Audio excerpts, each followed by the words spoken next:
Welcome everybody to the second installment of the Gaffer Gab. The head coach of Minnesota United FC, Adrian Heath, joining me now.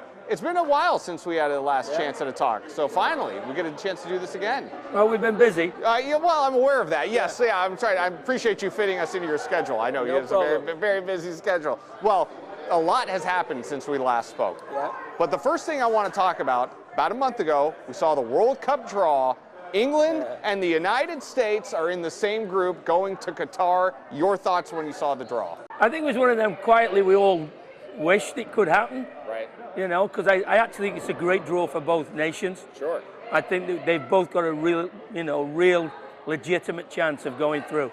Obviously, England will be the favourites, as you would expect, but I think the US, I think Greg's doing a really good job with a vibrant, young, new side. But no, I think it was a great draw for everybody, and certainly one that if I was an American football fan, which I am, I think there's a great opportunity for him to go through to the next phase. You say you're an Englishman. Obviously, I know you're loyal to, but I have to mention, this country has given you a lot of things, in the last couple of decades. So is there any conflict maybe there within yourself? No. I can honestly say that. Did you hear that? Wow.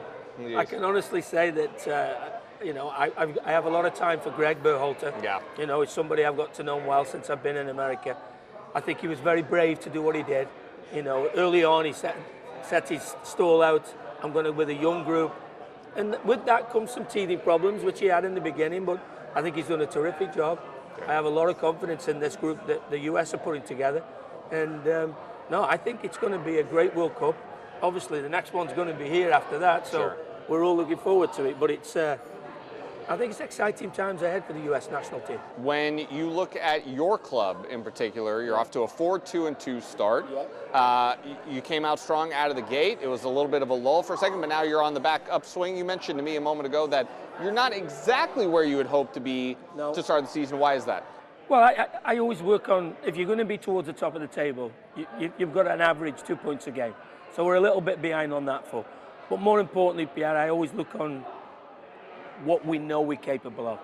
And I just feel as though we're hitting our stride now. I feel as though the likes of Reynoso and people like that are starting to get into their stride now. So I think the best days are ahead of us this year. I think the team is not playing at 100% yet. I don't think we've put a real full 90 minutes together.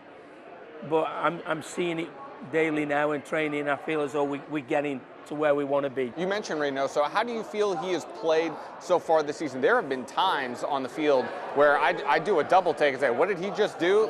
He seems to do something special on the field. But in some instances, does he look bored on the field from time to time? I don't think bored. I think he's been fighting his game a little bit.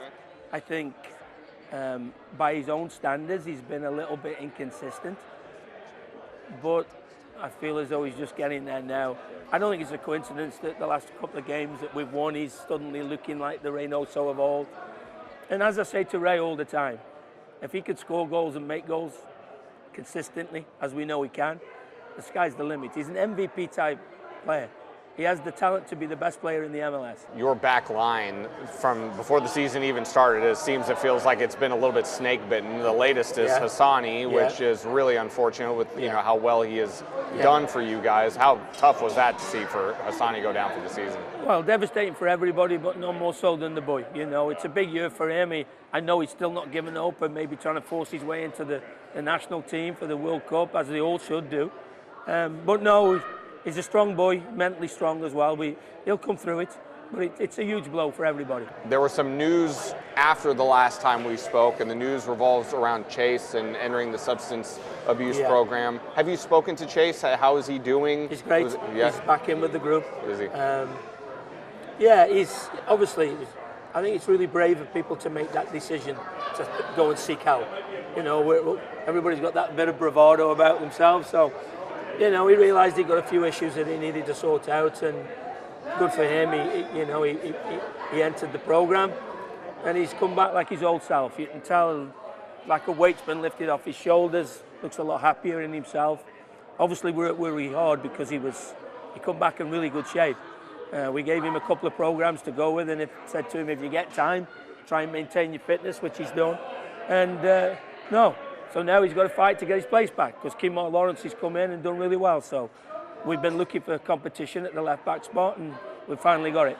I know you probably don't want to go into too much detail, but what was the conversation or the moment like when he came to you guys to say that this is the direction he needs to go in? What was that? Was that a hard I think conversation? first and foremost, when you work with these guys every day for like 10 months of the year, so this is his 4th year with us, it becomes more than just a coach and a player's relationship.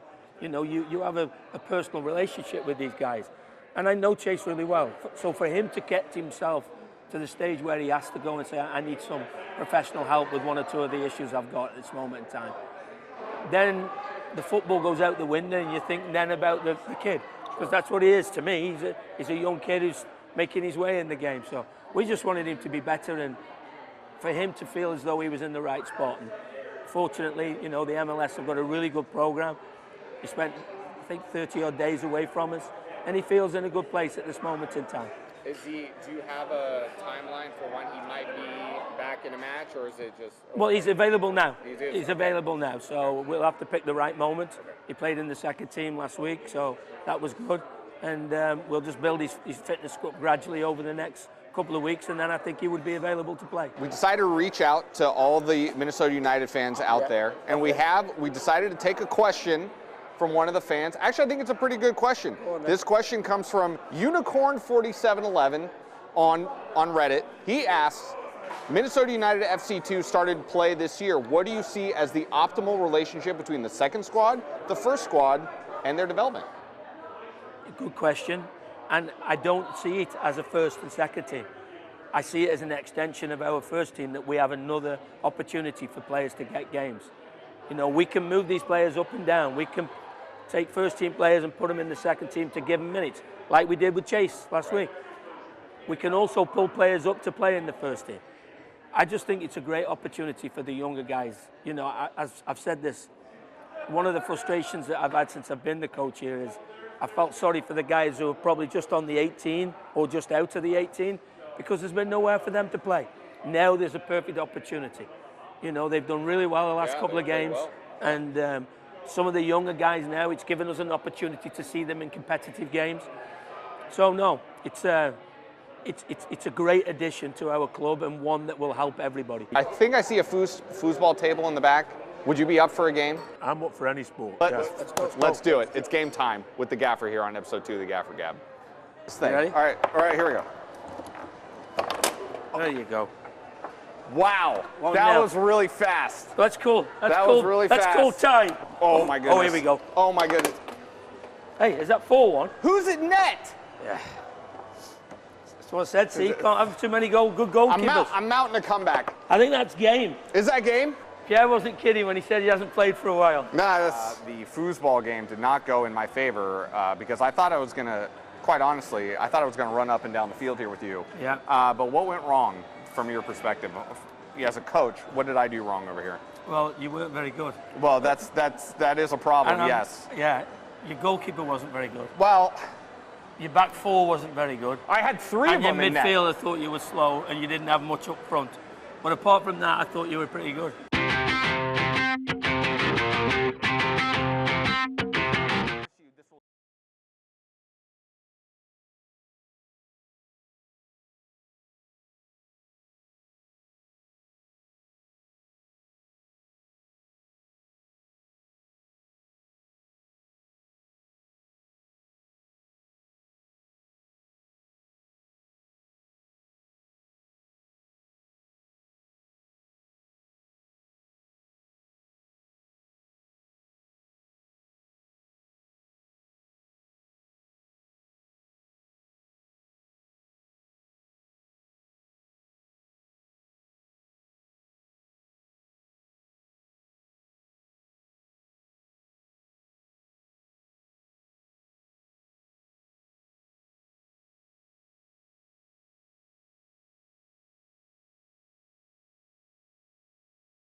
you.